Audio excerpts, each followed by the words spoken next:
Hello again. Have a good day to all of you. Now you see that this is bitter gourd. You know this bitter gourd.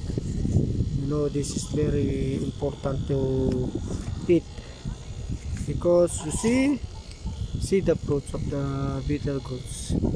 It's good to see. See, you know, it's very green color here. You know, the green color is very important because of when you see the green, our vision will be strong, and this giving also rest in our eyes. That's why it's good to have plants of bitter gourd in our home like this. See, not only this giving of beauty in our home. See, very good to see. And also, you know, this bitter gourds, they have so many benefits in our body.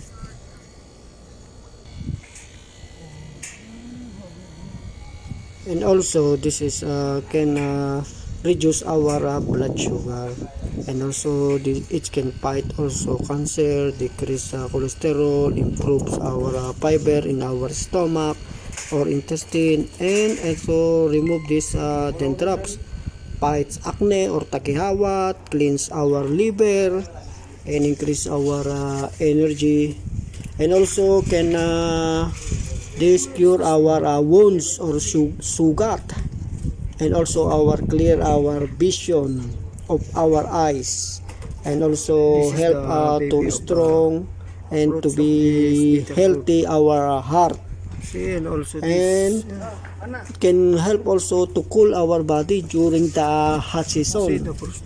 So that's why if our body is feeling of warm, so this bitter gourd or ampalaya can help to cool down our body, and also this to prevent of UTI, mostly to the people that are always drinking of something that are very bad in our health. This that promote UTI, this bitter gourd can help to prevent to have UTI, and also this help to strong our bone, and also prevents aging.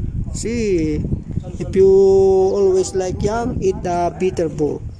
And also if our hair is now losing, so this bitter gourd can help us to grow our hair. That's why from now on, start of planting of this bitter gourd.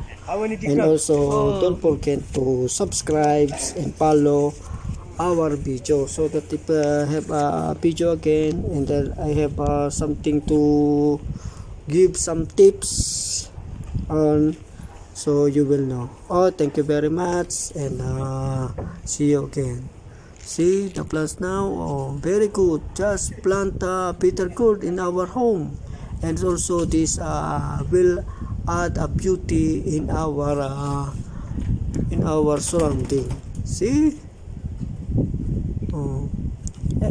so eat and plant bitter gourd.